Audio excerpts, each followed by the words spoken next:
Pada saat ini, Chen Ping mengingat semuanya. Tidak heran dia merasa kalau pemuda itu tampak tidak asing, pria ini tampak mirip sekali dengan Huo Zhao. Saat berada di tanah Wuwang, Chen Ping bertarung dengan Huo Zhao.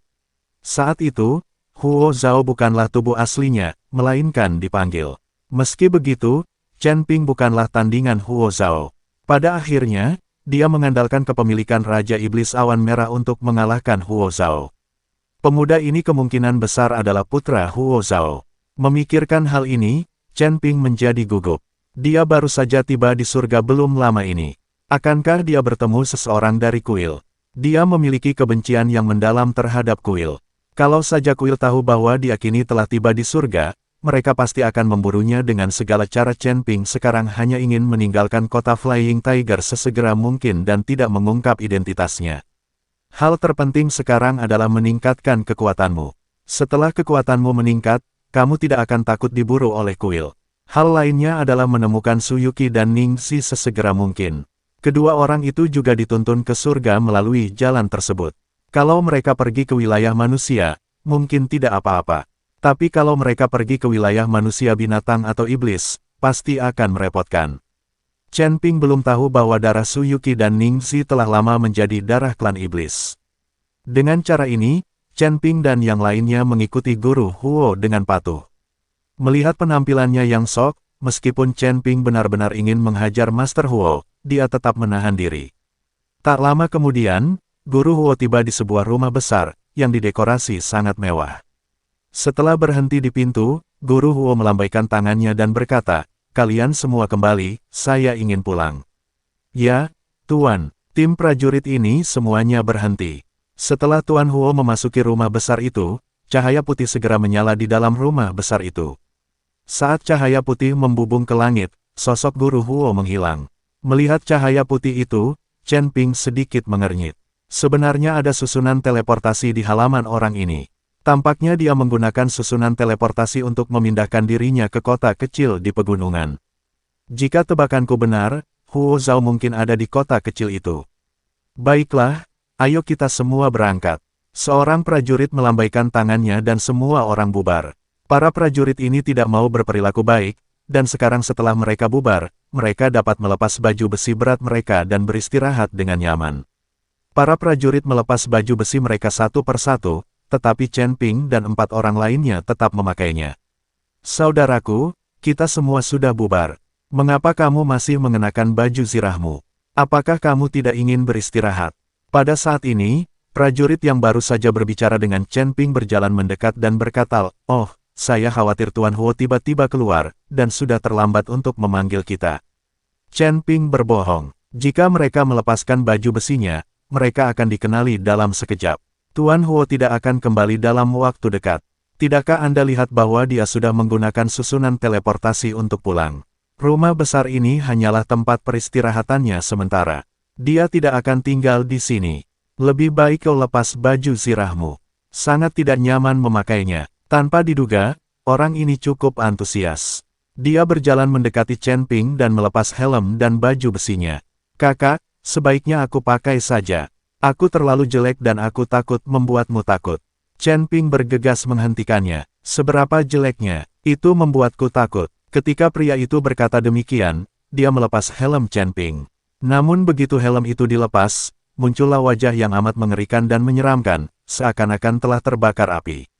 Sial, prajurit itu begitu ketakutan hingga helm di tangannya terjatuh ke tanah. "Aku bilang aku takut membuatmu takut, tapi kamu tidak mendengarkan." Chen Ping segera mengenakan helmnya. "Menakutkan sekali, apakah kamu terbakar api?" Prajurit itu menarik napas dalam-dalam, wajahnya penuh dengan ketakutan yang tak kunjung hilang. Tetapi pada saat ini, sebuah suara cepat dan tajam tiba-tiba terdengar, dan wajah prajurit itu tiba-tiba berubah. Seorang tahanan telah melarikan diri dari penjara surgawi. Dia adalah seorang kultivator wanita dari ras manusia. Semua prajurit siap bertempur segera. Suara cemas terdengar di udara. "Sialan, kau ingin membuatku lelah setengah mati." Para prajurit yang telah menanggalkan baju besinya bergegas mengenakannya kembali dan berlari mengelilingi kota dengan gugup. Chen Ping dan 3 orang lainnya juga memanfaatkan kekacauan itu untuk berlarian di kota. Awalnya, Chen Ping berencana pergi ke kota kecil di pegunungan untuk melihatnya, tetapi sekarang setelah dia tahu bahwa Tuan ke-8 Kuil, Huo Zhao, ada di kota kecil itu, dia memutuskan untuk tidak memprovokasi dia. Sekarang kita hanya dapat menemukan cara untuk meninggalkan kota Feihu dari arah lain tanpa membuat Huo Zhao khawatir. Mari kita manfaatkan kesempatan ini untuk mencari tempat bersembunyi. Terlalu pengap memakai baju besi ini, kata Chen Ping. Baiklah, mari kita cari tempat bersembunyi dulu. Feng Xian juga setuju. Keempat pria itu menemukan tempat tersembunyi dan berencana untuk melepaskan baju besi berat mereka. Namun saat mereka hendak melepaskan baju zirahnya, tiba-tiba datanglah cahaya pedang yang tajam. Serangan pedang yang tiba-tiba ini mengejutkan Chen Ping dan 3 orang lainnya. Saat Chen Ping memikirkannya, pedang pembunuh naga muncul seketika dan langsung menghalangi cahaya pedang. Saat itulah Chen Ping dan ketiga orang lainnya menemukan bahwa ada seorang wanita berpakaian hitam bersembunyi di tempat ini. Wanita berpakaian hitam itu memegang pedang panjang di tangannya dan melotot ke arah Chen Ping dan 3 orang lainnya. Melihat alam wanita ini, dia berada di tingkat pertama alam abadi, dan dia memancarkan aura ras manusia. Tampaknya tahanan yang baru saja melarikan diri itu adalah wanita di depannya. Setelah diblokir oleh pedang, wanita itu menyerang Chen Ping dan yang lainnya lagi. Namun wanita itu tidak mengeluarkan auranya secara penuh, melainkan sangat menahan diri. Dia mungkin takut auranya akan terlalu terekspos dan diketahui lebih banyak orang. Melihat wanita itu malu-malu, Chen Ping tersenyum dingin dan terus maju tanpa menghindar atau menghindar, membiarkan pedang wanita itu mengenai baju besinya secara langsung. Baju zirah prajurit-prajurit ini sangat keras, dan Chen Ping memiliki tubuh yang kuat. Jadi meskipun baju zirahnya rusak, Chen Ping tidak takut sama sekali. Chen Ping melangkah maju, meraih pergelangan tangan wanita itu, lalu mengerahkan tenaga, dan pedang di tangan wanita itu pun jatuh ke tanah. Mudah untuk menaklukkan wanita itu. Hai binatang buas, kalian tidak akan mati dengan baik. Wanita itu berjuang mati-matian dan berteriak. Jangan teriak-teriak lagi. Kalau kamu teriak-teriak terus, kami berempat akan bergantian memukulmu. Chen Ping mengancam wanita itu. Ketika wanita itu mendengar ini, dia tampak sedikit takut dan menutup mulutnya. Bayi tersipu dan berkata, menantu laki-lakiku tersayang, jangan bicara omong kosong. Kita tidak boleh bermain dengan wanita yang sama. Ayah mertua, saya hanya mencoba menakut-nakutinya, mengapa Anda menganggapnya serius? Chen Ping terdiam beberapa saat. Tampaknya bayi benar-benar ingin bermain. Wanita itu sedikit bingung ketika mendengar pria itu terus-menerus memanggil menantu laki-lakinya dengan sebutan menantu dan ayah mertua yang baik. Pada saat ini, Chen Ping melepas helmnya, memperlihatkan wajahnya, dan kemudian menyuntikkan napas manusia ke tubuh wanita itu. Wanita itu merasakan aura manusia Chen Ping dan matanya langsung melebar, wajahnya penuh ketidakpercayaan. Kamu, wanita itu menatap Chen Ping dengan kaget, sesaat tidak tahu harus berkata apa. Kami bukan tentara dari Flying Tiger City. Kami menyelinap masuk secara diam-diam dan sekarang berusaha mencari cara untuk melarikan diri. Chen Ping berkata kepada wanita yang terkejut itu. Ketika wanita itu mendengar ini, dia merasa lega dan permusuhan di wajahnya lenyap seketika. Kakak, kita bahkan tidak bisa melindungi diri kita sendiri, mengapa kita harus peduli padanya? Kata sang dewa gila kepada Chen Ping. Diamlah, kau adalah kakak laki-laki. Dan aku adalah kakak laki-laki. Chen Ping berkata dengan dingin. Kamu adalah kakak tertua, aku akan mendengarkanmu. Feng Xian berkata tergesa-gesa. Gadis, siapakah kamu dan mengapa kamu ditangkap oleh Flying Tiger City? Chen Ping bertanya pada wanita itu. Karena wanita itu berada di alam para dewa yang tersebar, tidak mungkin dia hanya dibawa ke sini oleh Dao Agung. Nama saya Aisyah, dan saya berasal dari benua Changsuan. Benua Changsuan kami dijarah oleh kota Feihu. Selain menjarah sumber daya kami, mereka juga menangkap puluhan ribu orang sebagai budak. Aku berhasil melarikan diri dari penjara itu dengan susah payah. Aku harap kau bisa menyelamatkanku. Selama kau menyelamatkanku, ayahku tidak akan pernah memperlakukanmu dengan tidak adil. Aisyah memohon pada Chen Ping. Ketika Chen Ping mendengar ini, dia tidak menyangka bahwa Aisyah sebenarnya adalah seorang putri. Jangan bicara omong kosong. Benua Changsuan memiliki penghalang alami dan formasi yang tak terhitung jumlahnya. Benua ini tidak pernah diserbu selama bertahun-tahun. Bagaimana mungkin kota Feihu menjara benua Changsuanmu? Bai Yi berbicara, "Ayah mertua, apakah kamu tahu benua Changsuan ini?" Chen Ping bertanya dengan rasa ingin tahu. "Tentu saja aku tahu. Benua Changsuan ini adalah tempat terkaya dan paling kaya sumber daya di antara umat manusia. Banyak master manusia berkumpul di benua Changsuan itu. Jangankan kota Feihu, Raja 10.000 binatang mengumpulkan kekuatan beberapa kota binatang untuk menyerang benua Changsuan, tetapi pada akhirnya mereka semua kembali dengan tangan kosong." Bai Yi mengikuti Chen Ping dan berkata Chen Ping merasa bahwa apa yang dikatakan Bai Yi benar, jadi dia menatap Aisyah dengan bingung, ingin melihat bagaimana wanita itu akan menjelaskannya. "Jika hanya kota Feihu, mustahil baginya untuk menyerang benua Changsuan kita. Namun, kota Feihu dibantu oleh beberapa orang misterius. Orang-orang ini sangat kuat, baik penghalang alam maupun formasinya hancur, sehingga kota Feihu mampu menyerang benua Changsuan kita." Aisyah menjelaskan. Setelah mendengar ini, Chen Ping segera mengerti bahwa orang-orang misterius ini pasti dari kuil.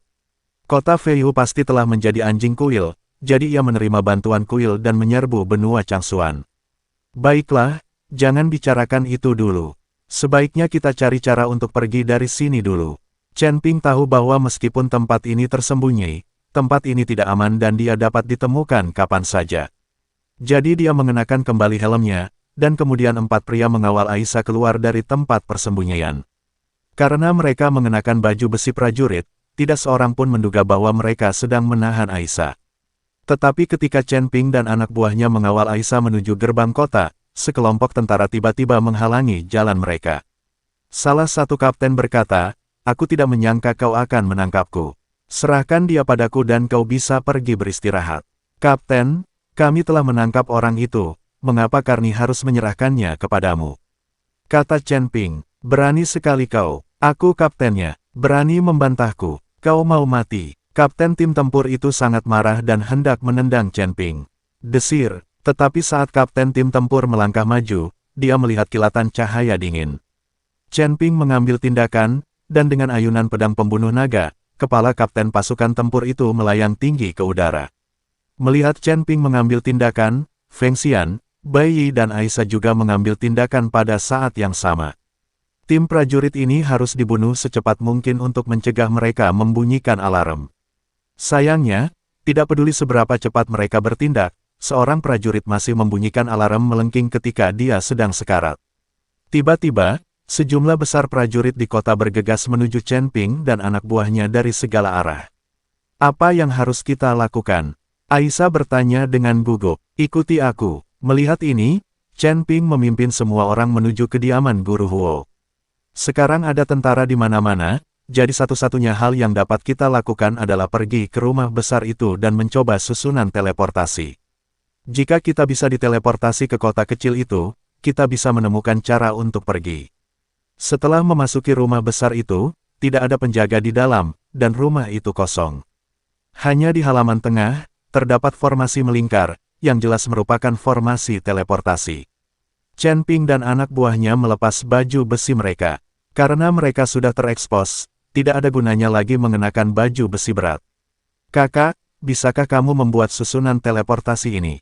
Sang Dewa Gila bertanya. Lagi pula, cara membuka setiap susunan teleportasi berbeda-beda. Meskipun Chen Ping memahami seni formasi susunan, dia mungkin tidak dapat membuka susunan teleportasi milik orang lain. "Jangan remehkan menantuku. Dia tahu segalanya." Bai Yi berkata pada Feng Xian. "Cepat masuk ke formasi, aku akan mengaktifkan formasi teleportasi. Hal ini seperti permainan anak-anak di mataku." Chen Ping mengatakan ini tanpa membual. Semua orang memasuki susunan teleportasi, dan saat ujung jari Chen Ping melewati udara, susunan itu benar-benar aktif. Disertai cahaya putih, sosok semua orang menghilang seketika. Tak lama kemudian, ketika Chen Ping dan yang lainnya melihat sekeliling, mereka mendapati bahwa mereka telah tiba di halaman yang berbeda. Dinding halaman ini seluruhnya dibangun dengan batu-batu merah besar dan tingginya 100 meter. Lingkungan sekitarnya sunyi senyap, bahkan tidak ada satu orang pun yang terlihat. Tetapi sebelum Chen Ping dan yang lainnya bisa bereaksi, dinding merah di sekitarnya mulai bergerak perlahan. Lalu satu demi satu prajurit muncul dari balik tembok tinggi. Guru Huo juga berjalan mendekat dengan ekspresi dingin dan arogan di wajahnya. Beraninya kau menggunakan susunan teleportasi untuk memasuki istana tanpa izin. Apa kau tidak takut mati? Setelah Guru Huo selesai berbicara, dia tiba-tiba mengerutkan kening, ras manusia. Matanya beralih ke Aisyah. Tuan, orang-orang ini mungkin buronan yang secara tidak sengaja memicu formasi teleportasi dan lari ke sini. Seorang kapten tempur melangkah maju dan berbicara kepada Guru Huo. Tuan Huo menatapnya dengan muram, lalu mendengus dingin, sungguh sia-sia. Apa pekerjaanmu? Kau benar-benar membiarkan buronan itu lari kepadaku. Tangkap mereka dan kirim mereka kembali langsung. Guru Huo berkata dengan ringan, ledakan. Para prajurit di sekitar mereka bergerak seketika, dan aura yang dilepaskan dari tubuh mereka menekan Chen Ping dan yang lainnya. Prajuritnya banyak sekali, semuanya elit, dan kekuatan mereka jelas jauh lebih tinggi dibanding prajurit di kota lain. Hal itu dapat dirasakan dari aura yang terpancar dari para prajurit tersebut. Sial, sepertinya aku tidak punya pilihan selain bertarung sampai mati. Ketika sang dewa gila melihat ini, aura dalam tubuhnya meledak seketika, dan dia berencana untuk memulai pembunuhan massal. Bai Yi dan Aisyah juga siap bertempur. Wajah Niu Ben penuh kegugupan saat dia bersembunyi di belakang Chen Ping. Bagaimanapun juga, dia hanyalah seorang anak kecil. Jangan khawatir tentang hal itu. Setelah Chen Ping selesai berbicara, dia mengangkat tangannya, dan riak menyebar ke seluruh ruang. Tak lama kemudian, semua prajurit di ruangan ini berhenti bergerak. Seolah-olah seluruh waktu berhenti pada saat ini. Ketika Guru Huo melihat ini, matanya terbelalak dan wajahnya penuh ketidakpercayaan. Ratusan prajurit melayang di udara dalam posisi aneh pada saat ini, dan ketika dia berbalik dan ingin berlari, dia menemukan riak itu lewat tubuhnya sama sekali tidak bergerak dan seluruh ruang pun sunyi. Sekalipun dia sudah mengerahkan segenap tenaganya dan mengeluarkan kekuatan abadi yang paling dahsyat dalam tubuhnya, dia tetap tidak bisa bergerak sama sekali. Pada saat ini, wajah Chen Ping pucat, dan ada cahaya redup di telapak tangannya. Sihir waktu. Mata Feng Xian membelalak, kakak, kamu benar-benar bisa mengendalikan sihir waktu, hebat sekali. Namun Chen Ping mengabaikannya dan berkata, bersiaplah, ayo kembali. Manipulasi sihir waktu oleh Chen Ping akan menghabiskan sejumlah besar esensi waktu, jadi Chen Ping tidak bisa bertahan lama. Sekarang Chen Ping harus membawa mereka kembali. Akan sangat sulit untuk keluar dari sini lagi pula, pasti ada sejumlah besar orang dari 8 istana di kota kecil ini. Dengan kilatan cahaya putih, Chen Ping dan yang lainnya menghilang seketika, dan mereka kembali melalui susunan teleportasi. Saat Chen Ping menghilang, seluruh ruang tiba-tiba berguncang, dan semua orang jatuh ke tanah. Tubuh Guru Huo juga bergoyang dan dia hampir jatuh ke tanah. Orang ini ternyata punya ilmu sihir waktu, kita harus tangkap dan kejar dia. Setelah Guru Huo selesai berbicara, dia memimpin anak buahnya ke dalam susunan teleportasi karena susunan teleportasi terlalu kecil, hanya beberapa orang yang dapat diteleportasi dalam satu waktu. Tidak realistis untuk memindahkan semua prajurit ini. Tuan Huo hanya membawa beberapa prajurit bersamanya, lalu mengejar Chen Ping dan yang lainnya melalui susunan teleportasi.